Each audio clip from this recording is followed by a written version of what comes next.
Rahman Rahim, we will discuss Keats as a romantic poet, as all the romantic genius in his poetry. Love of the past, romantic themes, love of nature, cult of beauty, supernatural elements, and addition to strangeness to beauty.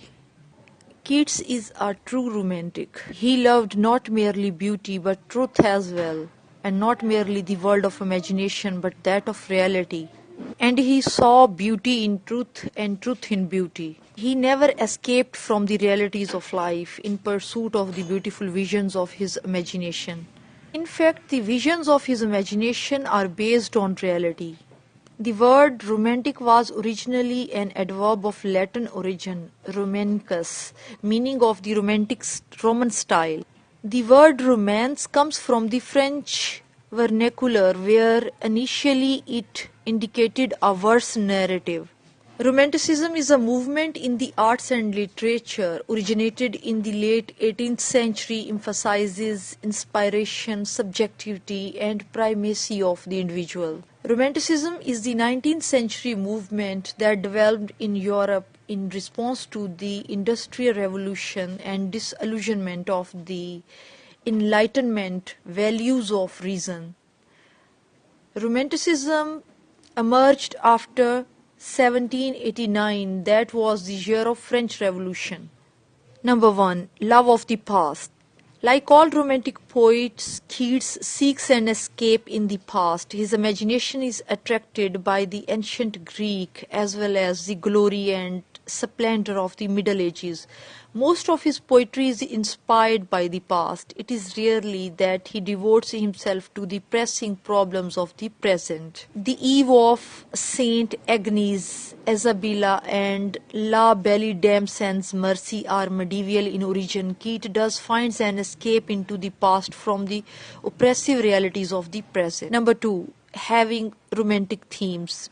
The themes of Keats' poetry are romantic in their nature. Most of his poetry is devoted to the quest of beauty, love, chivalry, adventure, pathos. These are some of the themes of his poems. Another strain that runs through his poetry is the fear of death that haunts him constantly and which finds beautiful expression in his sonnet, "When I have fears that I may cease to be." Another favorite theme of his poems is disappointment in love and its desolation, as we find in La Belle Dame Sans Mercy. Again, the rich and sensuous descriptions scattered all over his poetry are romantic in tune.